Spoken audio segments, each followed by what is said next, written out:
Hey Jay&Kay fam! So we are back and we're better. As you can see from the title, today we are going to be talking about how to deal with bitter baby fathers. So first of all, before we do that, as always, stop what you're doing. If you haven't hit that subscribe button, don't worry, we're gonna wait.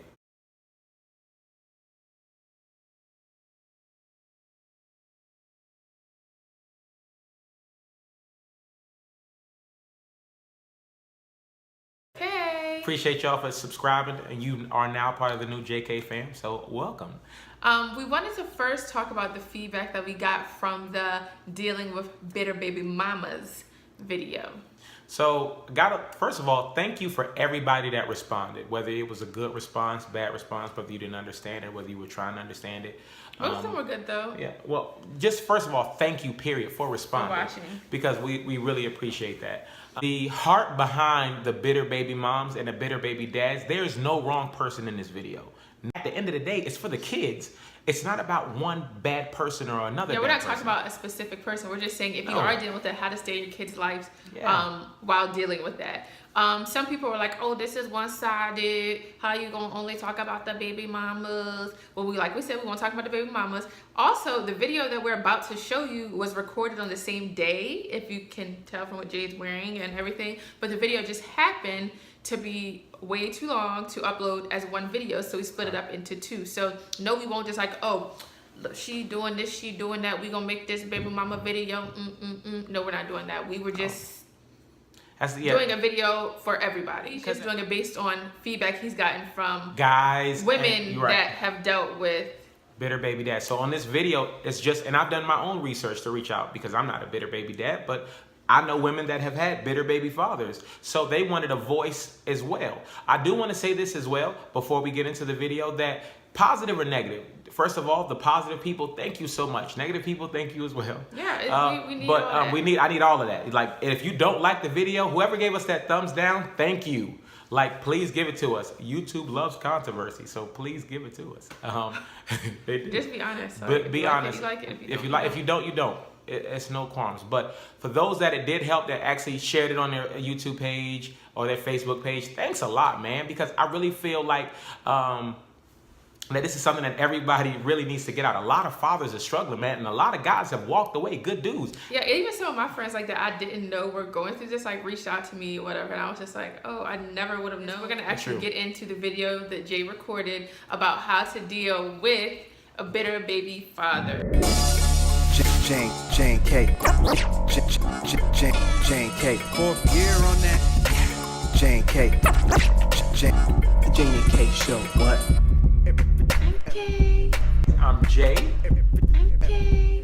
I'm Jay. I'm Jay.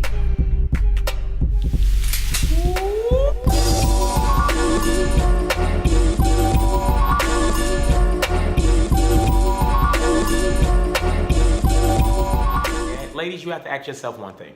Do you want to be right, or do you want to get what you want? And by get what you want, I mean if you want him to come around more, if you want him to give you things financially because you're a single mom, you're living by yourself, you just really need help. If you would like him to pick up the kids more or be more involved in his kids' lives. If you want that, then you have to do things to get that. If you want to be right, then you'll posting angry memes on Facebook, social networks, talk bad about him in front of everybody, around the kids, things of that nature, or challenge his manhood. That's not gonna get you what you want. If anything, it's gonna cause him to move farther away. You have to remember to take the emotion out. You have to remove the emotion. And once you remove the emotion, then he'll clearly see that it's not you trying to get back with him or you trying to do little vindictive things or quote unquote petty things. You just really want him to help out and be in his kid's life. The next thing we're gonna deal with is child support.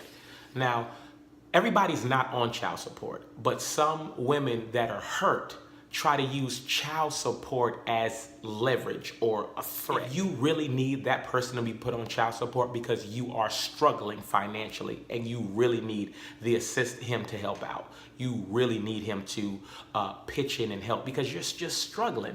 Then don't talk about it, be about it. Put him on child support. Now you're talking about your kids' lives. They need nourishment. They need clothes. They need a place to stay. They need these things. Now we're talking about safety and health. So it's not about, oh, I'm going to put you on child support just to make you do right. No, I have to put you on child support because if I do not put you on child support, I don't know how I'm going to make it. If you really need to put that guy on child support, put him on child support.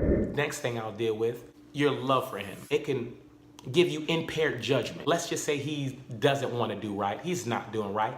He basically uses you because you have a house, you have a car, and he comes into your life when he needs things. He comes into your life when he feels like, oh, I want to see my kids. No, he doesn't really want to see his kids. He wants to see you because he wants something from you. He wants money from you. He wants your car. He wants to stay in your house because probably the girls before kicked him out and he doesn't have a place to stay. So I'm gonna go to my baby mama house. What's going on, man? I feel like we should be a family.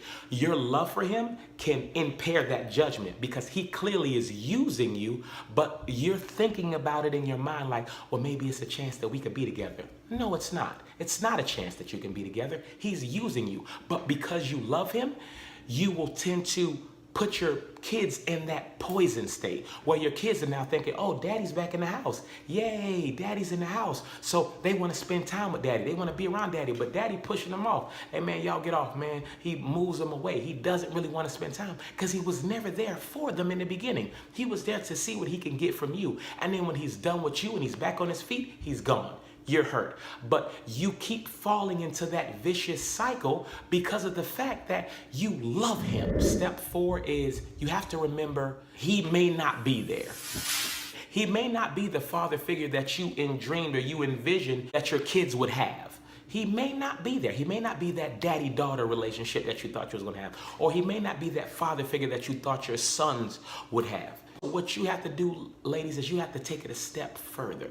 You have to put them in programs. You have to get them around mentors, people that you trust. Just because their natural father is not there does not mean that they don't have to have a father figure. You can't be so full of emotion that you don't even allow your children to have a father figure or a mentor in their life because you're so hurt that the guy that you were with that helped you bear these children or bring these children into the world is not there anymore. No, because your kids suffer when you do that. Last but definitely not least is number 5.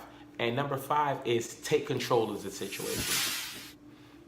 There are some guys that are in and out of their kids' lives. You have boyfriends or the father is there and he's not there, and he's not there. And you're tired of letting your kids get hurt. Daddy's coming. Daddy will be here. Daddy's coming. Daddy will be here. And they're so excited. Daddy's coming. Daddy's coming. And then daddy doesn't show up. And now he's hurt. And he's starting to she subconsciously is starting to look at you as a liar because you keep building me up and then you throw me down. And you're thinking to yourself, it's not that I'm trying to, I don't want you to look at mommy as a liar. Your father did say he was coming. He said it. He just didn't come. So you have to take control of that. How do you take control? If the father says that he's coming or he says he's going to do these things, let it be a surprise to the kid. If daddy shows up, daddy shows up. And then we're both surprised because the joy that he'll feel, come here, boy. Come here, girl. There go daddy, baby girl. Oh my God, daddy's here. Now he doesn't look like a bad guy. And you don't look like a liar. But if he doesn't come, you don't look like a bad guy and you don't look like a liar. Neither does he because you didn't build them up for that false hope. If he says he's going to come, notate it, write it down. But don't tell your kids. If the goal is for you, I'm assuming that you want the guy to be more involved, then don't put him in places or don't tell things to the kids that could hurt him. Even if he's the one that's causing the hurt, you don't participate in it. Take control of the situation. If he says he's gonna be there, then it's a mental no for you because you can take it, they can't. So, ladies, those were the 5 steps of how to deal with a bitter baby dad. Jay&Kay. Jay&Kay show. What? Okay. I'm Jay.